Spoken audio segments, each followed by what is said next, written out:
Diyos, D-E-Y-T-Y, D-E-I-T-Y, and yung kanyang pagiging man.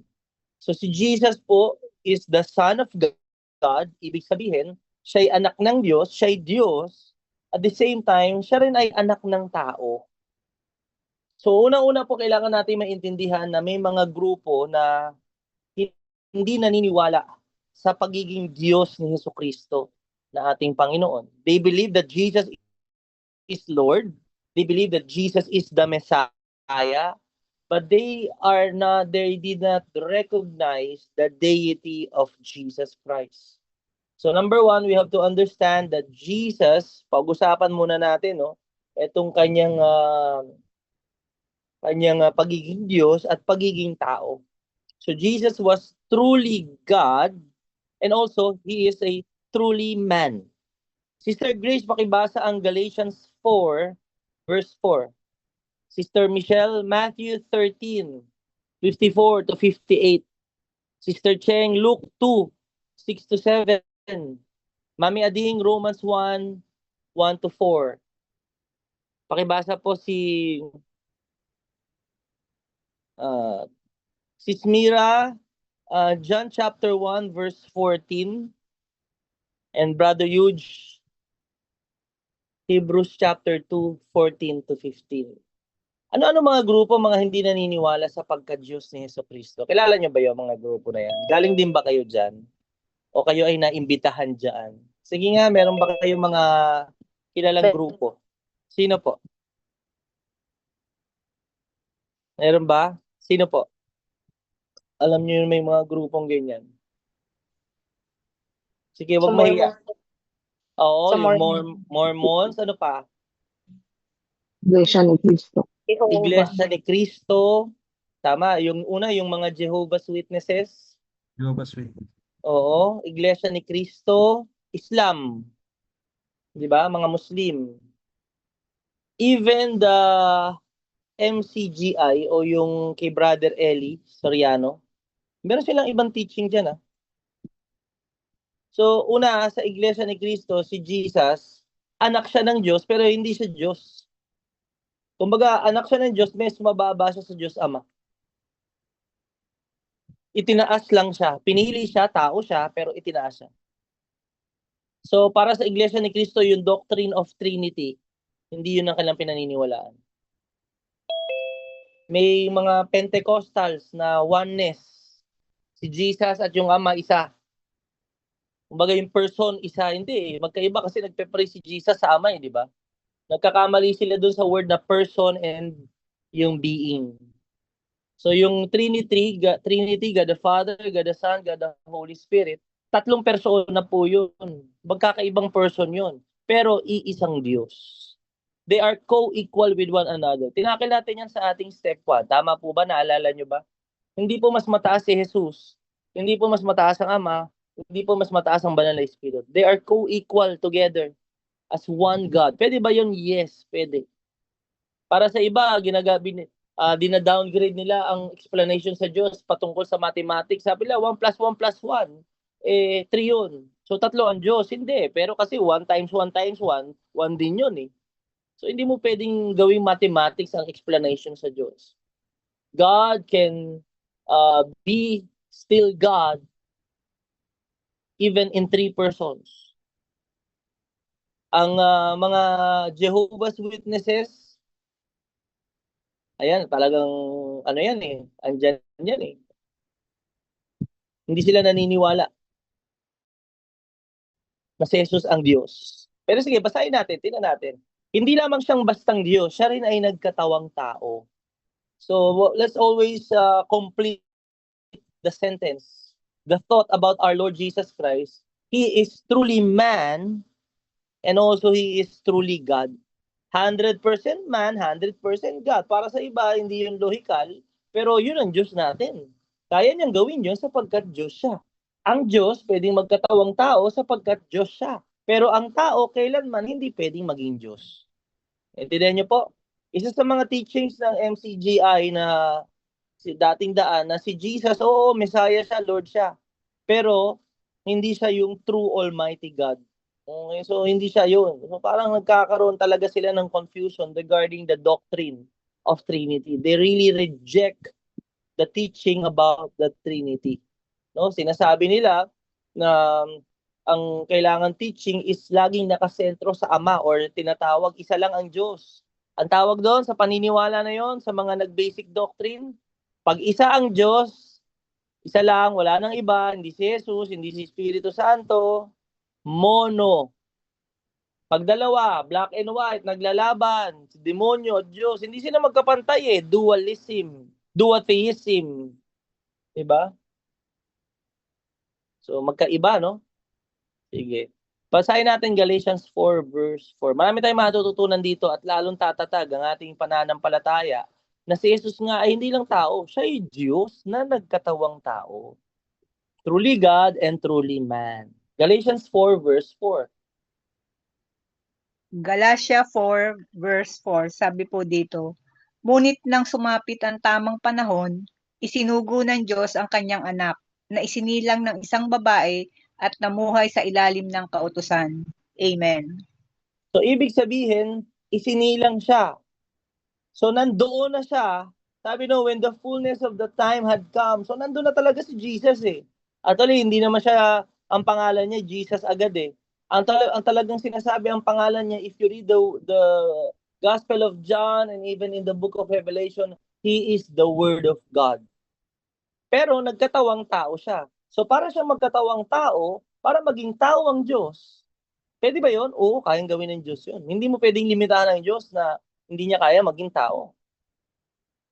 Meron pong mga maling pagtuturo o yung mga Gnostics, Gnost,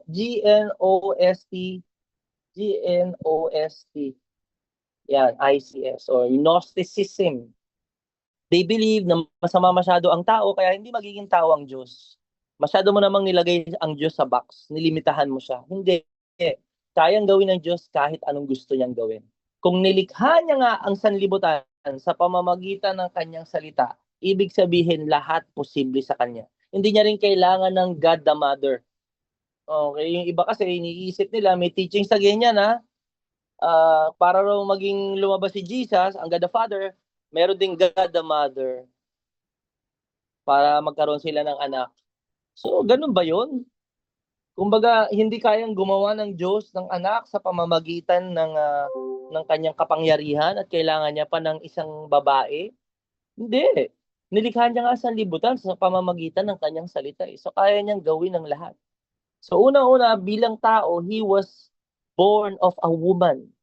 Pinanganak po talaga si Jesus. May mga grupo kasi na nagtuturo na hindi daw si Jesus yung pinako sa krus. Espiritu lang ang Diyos. So, hindi pwede magkatawang tao. Yung iba naman, sa Islam, pinalitan, hindi si Jesus, si Judas ang pinako sa krus. Mali, no? So, naging tao ang Diyos. Isipin nyo yan, Diyos, nagkatawang tao. At ayan, nabuhay nga. Nakakilala ng mga tao. Matthew 13, 54 to 58. Ayan, Matthew 13, 54 to 58, sabi dito, umuwi siya sa kanyang bayan at nagturo sa kanilang sinagoga. Nagtaka ang mga nakarinig sa kanya, kaya't kanilang itinanong, saan kumuha ng ganyang karunungan ng taong iyan?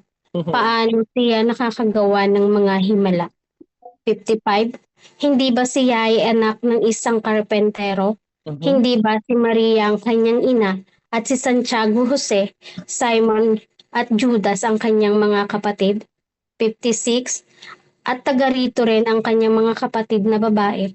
'Di ba? Saan kaya niya natutuhan ang lahat ng iyan? 57, at siya ay hindi nila pinaniwalaan kaya't sinabi ni Jesus sa kanila, ang isang propeta ay ginagalang kahit saan, maliban sa kanyang sariling bayan at sa sariling sambahayan.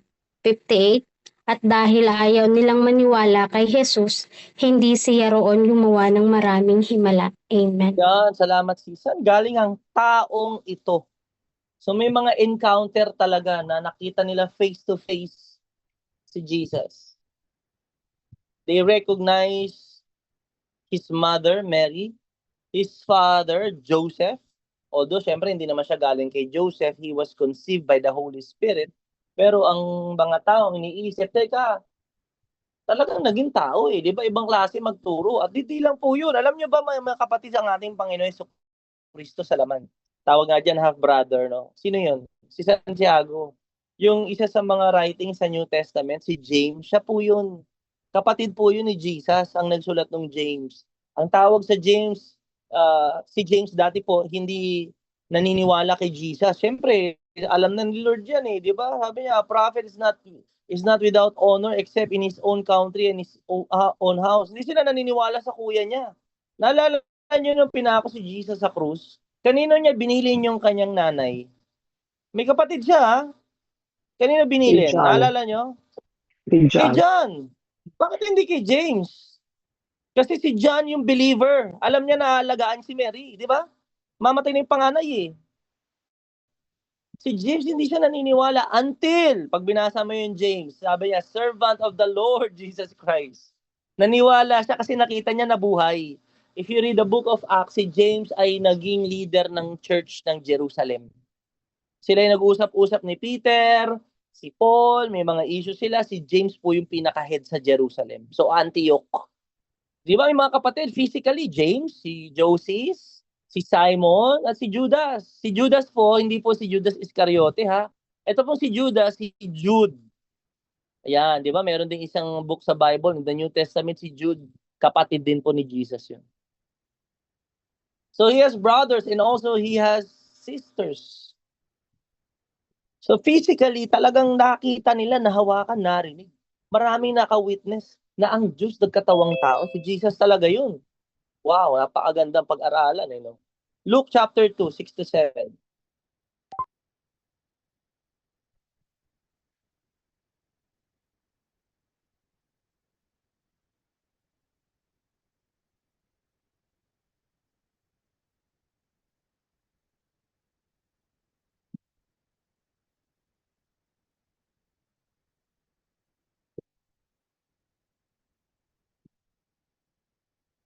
Yun. So talagang ipinanganak po siya, no?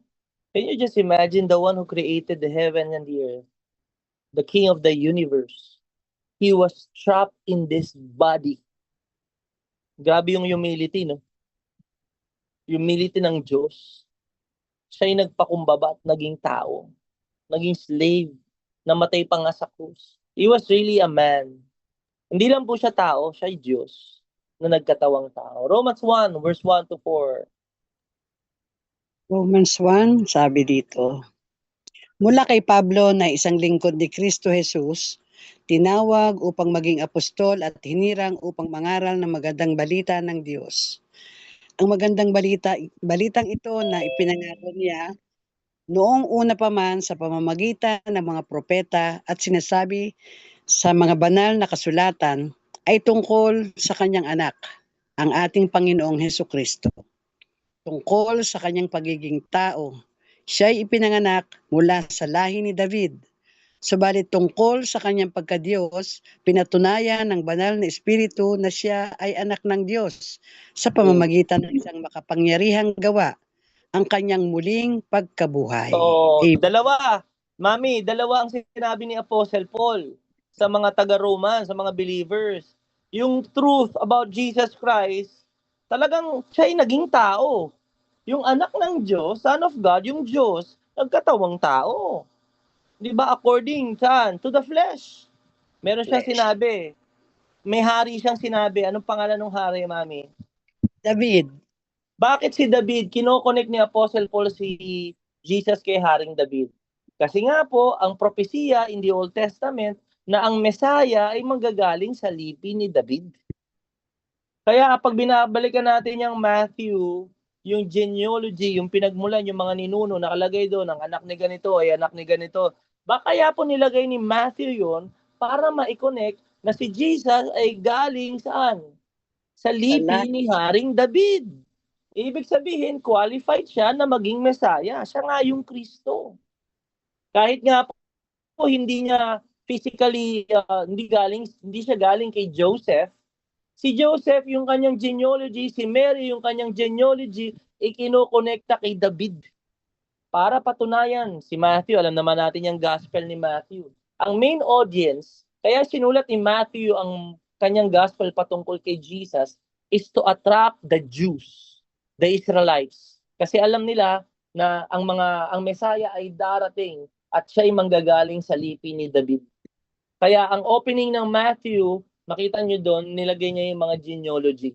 Meron pong paliwanag yun, kaya niya inilagay. Para lahat ng makakabasa noon, maintindihan nila si Jesus Christ, siya nga yung Messiah.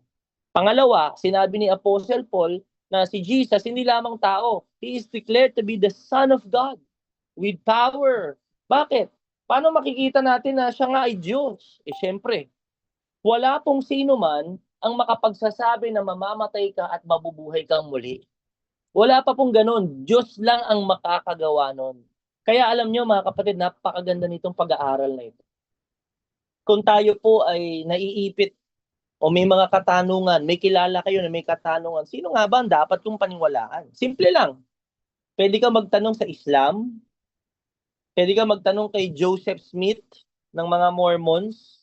Si Joseph Smith kasi nakatagpo siya ng Golden Bible eh. At yung paliwanag, ito daw. Diba?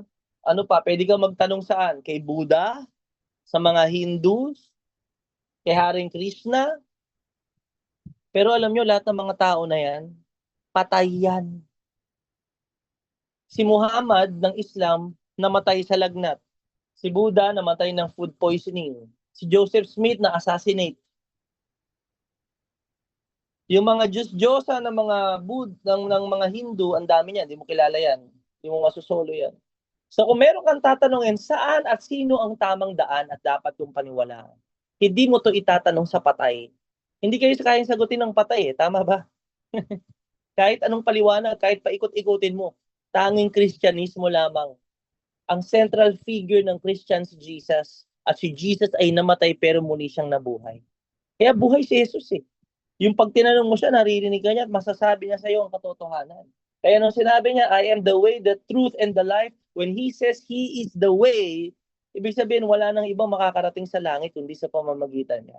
At siya lang ang makakagawa nun. Sabi ni Islam, may mga kailangan kang gawin para makarating ka sa langit. Si Buddha, sinasabi niya na kailangan mo itong gawin. Siguro, baka pwede makarating ka sa langit. Pero walang someone to them na nagsabi na, I am the way, na siguradong sigurado. Si Jesus lang yun.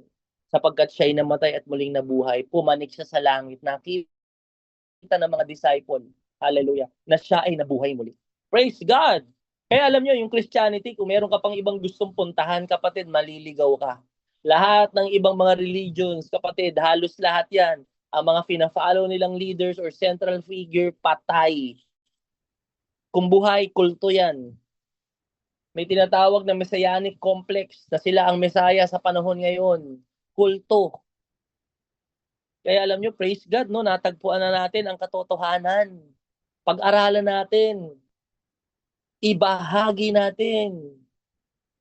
Kaya naman itong mga disciple ni Jesus, nung nakita nga nila, narinig nila ang Panginoong Jesucristo namatay, di ba? Pinatay sa krus. Talagang ginawa, takbuhan sila eh. Pero nilibing siya eh.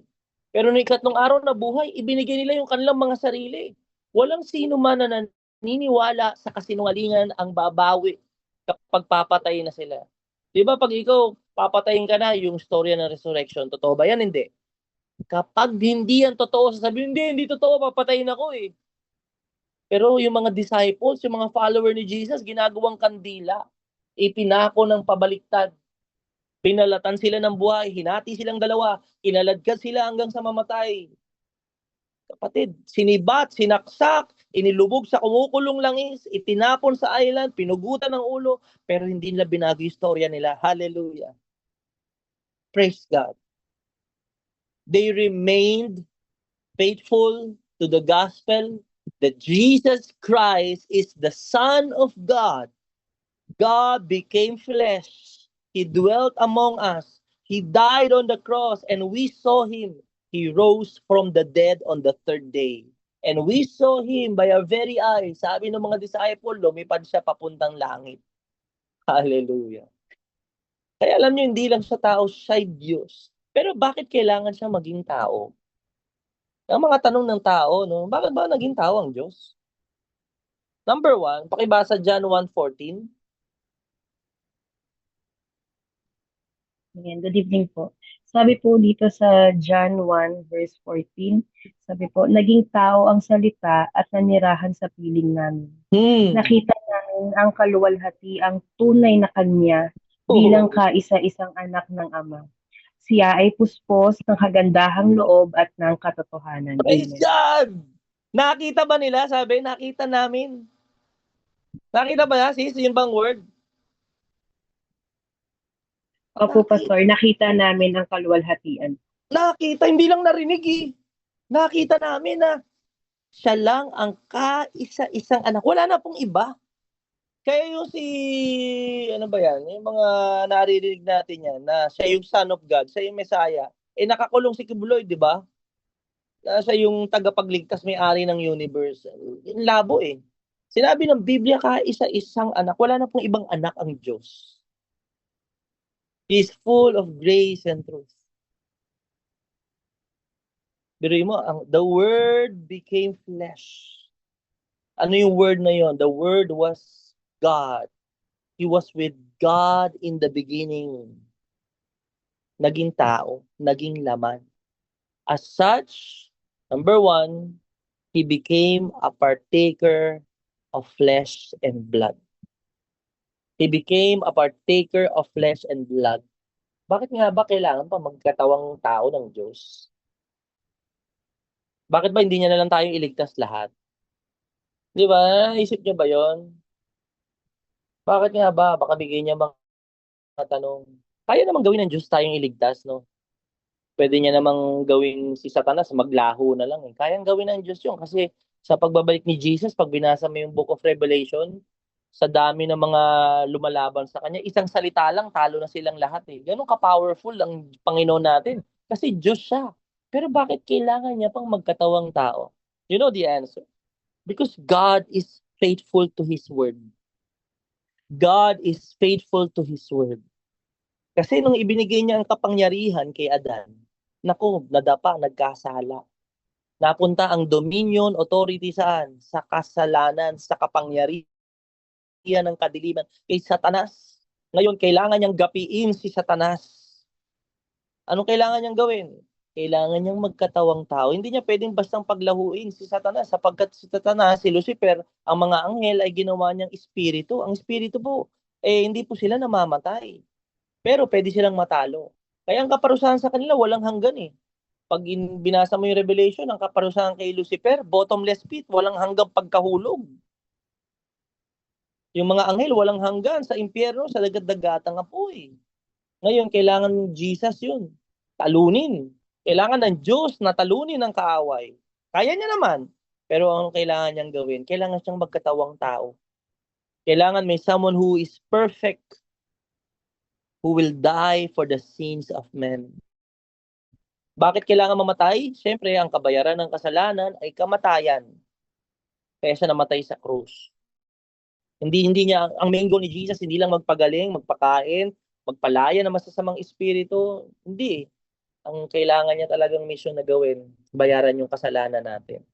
Pero walang kapangyarihan sa kanya ang kasalanan, ang kapangyarihan ng kadiliman, hindi siya kaya. Alam niyo bakit? Kasi wala siyang kasalanan. Kaya lahat ng mga namatay na tao nagpupunta ng Hades. Doon sila tatapon, sa lugar ng mga patay. Kaya nung namatay si Jesucristo, 3 araw, bumabasa saan? Ang kanyang, saan siya pumunta? Sa Hades, kinuha niya yung susi kay Satanas. Kinuha niya yung susi ng kamatayan, ang kapangyarihan ng kasalanan. Magulat sila, hindi nila kaya eh. Bakit? Kasi walang kasalanan, wala silang maibintang. Kaya kailangan niya magkatawang tao. Kailangan niya maging tao para bayaran ng ating mga kasalanan. Ngayon ang tanong, anong makakapagbayad ng kasalanan mo? Mabuting gawa? Hindi. Religion? Hindi. Attendance ng church? Hindi. Service kay Lord? Hindi. Ministry? Hindi. Tangi si Jesus lang. The blood of Jesus is the payment for our sins. Hebrews chapter 2 verse 14 to 15. I pray na naintindihan po natin. No? Ganda niyan. Amen. Sabi po sa kanyang salita sa Hebrews chapter 2 verse 14 to 15, dahil sa ang mga anak na tinutukoy niya ay tao, Mhm. naging tao rin si Jesus. At tulad Wow. nila ay may laman at may dugo. Ginawa niya ito upang sa pamamagitan ng kanyang kamatayan ay mawasak niya ang kapangyarihan ng dyablo Yes. na siyang may kapangyarihan sa kamatayan. Yes. Verse 15, Oh, at tuloy. pinalaya niya ang lahat ng tao na may habang panahoy inalipin ng takot sa kamatayan. Amen. Di ba? Nakisatanas na sa dyablo yung kapangyarihan pero tinalo niya yun nung namatay siya sa krus. Kaya kailangan niyang mamatay. Hindi mamamatay ang Diyos, tandaan niyo yan. Eternal ang Diyos, di ba? Pinag-usapan natin yan. Wala siyang wakas, wala siyang simula. Bago pa lang likhain ng lahat, naroon na siya. He entered into our time. He entered the limitations of man. Grabe no, yung humility ng Diyos. Praise God. Pwede niya naman tayong pabayaan na lang eh. Pero ibang klase ang Diyos. Mahal niya tayo. Walang hanggan. Walang katulad ang pagmamahal ng Diyos sa atin. As such, He became a partaker of flesh and blood. Siya lang makakapagligtas. Wala na pong iba. Kaya dapat ang ating isipan patungkol sa ating Panginoon Jesucristo, hindi ang mabuti kong gawa ang magbabigay sa akin ng ticket papunta sa langit. Hindi ang pag-attend ko sa church, hindi ang ministry ko, hindi yung paglilingkod ko sa kapwa, hindi yung charity works, hindi attendance sa church, hindi pagsunod sa commandments, bagsak tayo dyan. Tanging pananampalataya kay Jesus. Na siya ang nagbayad ng aking kasalanan nung namatay siya sa krus. Pero nabuhay siya nung ikatlong araw. Siya ang Panginoon at tagapagligtas. Yun lang po, wala nang iba. Jesus, our faith in the Lord Jesus will give us eternal life. At kung tayo sasampalataya sa Kanya, lilinisin niya tayo sa ating mga karumihan sa pamamagitan ng Kanyang banal na dugo. At ibibigay niya sa atin ang banal na Espiritu para mabuhay tayo ng may kabanalan at makita ng mga tao ang mabubuting gawa natin dahil tayo'y mga anak ng Diyos. Praise God. Sis Novi, pakibasa ang Matthew 27, 57 to 60. Matthew 27, 57 to 60. Sister Grace, pakibasa Luke 24, 38 to 43. Sige. Matthew 27 muna. Amen. Ang sabi po dito, ang paglilibing kay Jesus. Verse 57, pagsapit ng dilim, dumating si Jose, isang mayamang taga-Arimatea na tagasunod din ni Jesus. In verse 58, hiningi niya kay Pilato ang bangkay ni Jesus, kaya't inutos si Pilato na ibigay ito kay Jose. Verse 59, nang makuha ng bangkay, binalutan niya ito ng malinis na tela ng lino. In verse 60, inilagay niya ito sa kanyang bagong libingan na ipinauka niya sa bato. Pagkatapos, inulong niya sa pintuan ng isang malaking batong panakip at saka umalis. Amen. May bangkay ba na nilibing? Meron. Namatay talaga siya. Si Jesus namatay. Ibig sabihin, hindi mamamatay ang walang physical na katawan. Letter A, he had a human body before his resurrection. He had a human body before his resurrection. Marami kasi pag binasa mo yan, pineki niya raw yung kanyang kamatayan. Hindi mo pwedeng pekiin yun. Ang bigat nung binuhat mong kahoy 60 kilos yun eh. Hindi mo pwedeng pekiin yung dugo na umago sa ulunan, sa kamay, sa paa. Tinusok pa nga sa tagiliran lumabas na ang tubig at dugo. Medically speaking, pag pinag-aralan nyo yan, ibig sabihin, ruptured of the heart, sumabog ang puso ng ating Panginoon Jesucristo. Grabe, no? Hindi mo pwedeng pekiin.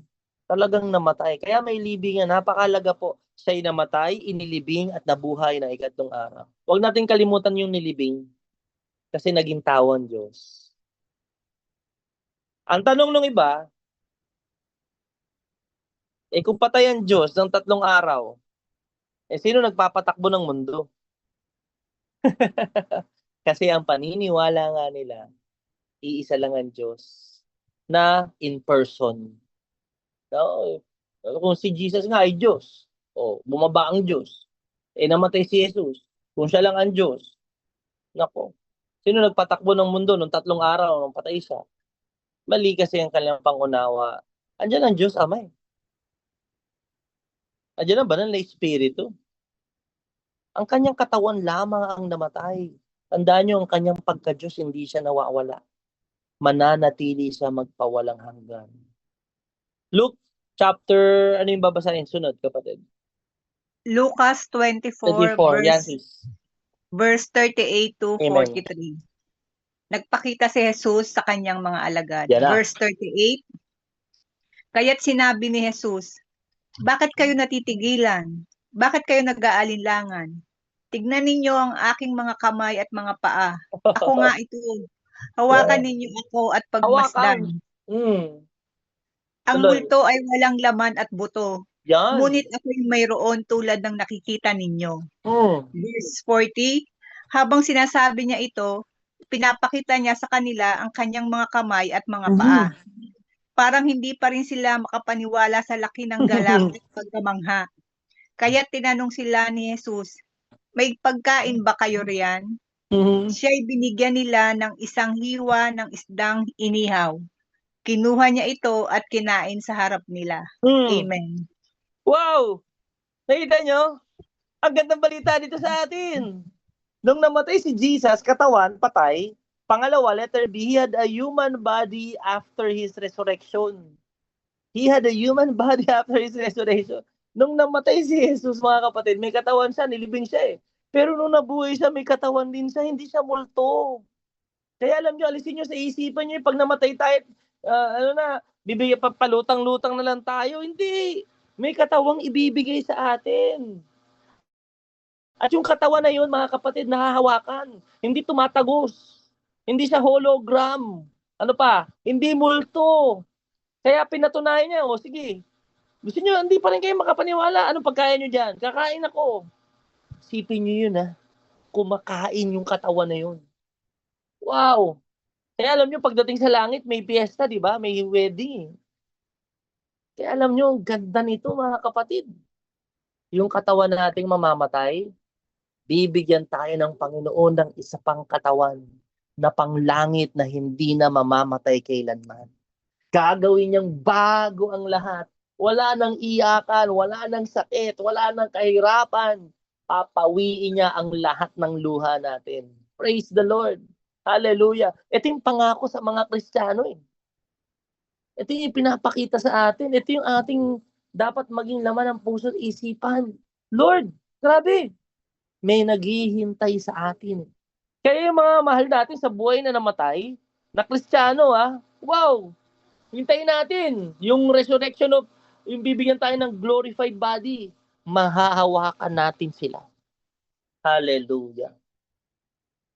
Makakakwentuhan, kakain tayong kasama nila. Gusto niyo yun? Di ba? Amen? Ganda. Amen. Praise Amen. God. Thank you, Lord. Kaya, ang kamatayan sa mga Kristiyano, hindi ito wakas. Ito'y simula ng buhay na walang hanggan. Kaya ang bilis nating makarecover. Kasi ang isipan natin, yung mga mahal sa buhay na namatay, hindi sila naliligaw. Meron silang lugar na kung saan kasama nila ang Panginoon. At naghihintay sila sa katawan na ibibigay sa kanila. Wala pa silang glorified body Sabay-sabay bibigay yung sa rapture. Spirit state pa sila, nandun pa yung spirito nila. Spirit state. Ang tawag doon is pre-resurrection state. Yung resurrection of the dead, ibig sabihin nun, bibigyan na tayo ng glorified body ni Lord. Wow! Praise God. So, ang tanong, magkakilala ba tayo sa langit? Malamang. Di ba? Hirap naman, hindi mo kilala yung mga tao. Makikilala natin yung mga Bible character doon. Kwentuhan natin sila doon. Praise God. Yung mga mahal natin sa buhay na namatay, nandun na eh. Hinihintay na nila yung katawan eh. At yung katawan na yun, isipin nyo grabe no. Saan kayo nakakita ng ganitong istorya? Parang fairy tale no? Pero hindi, totoo itong nangyari. Kaya naman yung mga disciples, mga kapatid, gabi na lang yung kanilang pagbabahagi ng mabuting balita. I pray na ganin-ganon din ang ating puso. na Lord, ang buhay namin dito temporal. Parang damo, mabilis mawala. Hindi tumatagal, pero may pangako ka sa amin eh. Buhay na walang hanggan. Sister Chen, pakibasa 1 John 4, 2-3. Mami A, pakibasa po Acts 2, verse 30. Praise God.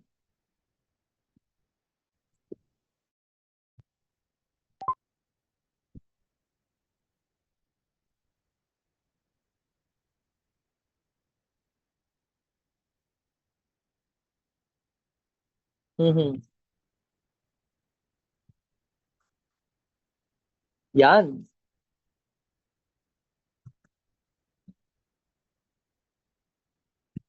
Yan. Mhm.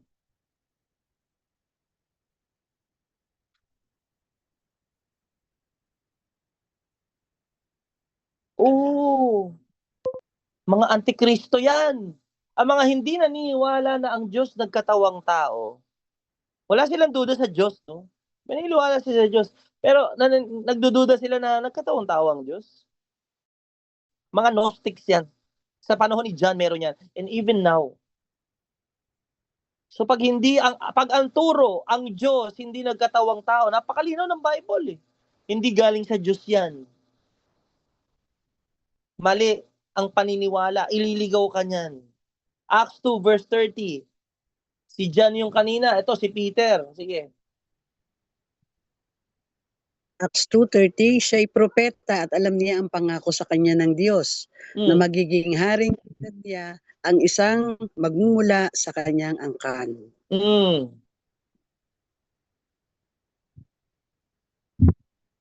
Thank you, Lord.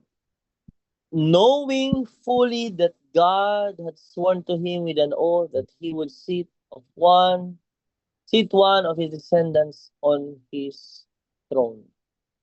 Sa buhay natin, no, maging maingat tayo sa mga napapanood natin sa social media, mga teachings. Pakinggan nyo yung turo. Ito ba ang pinapahayag ba nito? Diyos nagkatawang tao? O tanging diretso ka na sa Ama? Gaya ng INC. Yung iba naman, si Jesus, tao lang, hindi Diyos. Diba? But Jesus Christ, He took on human nature. He took on human nature. So nagkaroon po talaga ng pagkakataon na ang Diyos na lumikha ng lahat ay nagpakumbaba para abutin tayo. Hindi niya naman dapat nang gawin, pero dahil sa kanyang matinding pag-ibig sa atin, kahit tayo ay makasalanan, ibinigay niya ang kanyang bugtong na anak. Nag-iisa. Wala nang iba. Tayo po ay hindi mga anak ng Diyos. Hindi tayo galing sa Diyos. We are adopted sons and daughters of God through the only begotten, the only Son. Sino yun? Si Jesus. Siya lang po ang nanggaling sa langit. Siya lang po ang Diyos. Dahil sa pamamagitan ng kanyang kamatayan sa krus at muling pagkabuhay, lahat ng sasampalataya sa kanya ay patatawarin sa kanilang mga kasalanan, lilinisin sa kanilang karumihan, at ibibigay sa atin ang Espiritu Santo na nagbibigay buhay. Patunay na tayo nga ay mga anak ng Diyos. Kaya nakakatawag tayo sa Kanya, Aba, Aba, Ama ko, Ama ko, dahil sa ginawa ni Jesucristo sa krus. Siya'y nilibing at ikatlong araw, muli siyang nabuhay. Panginoon, salamat po. Salamat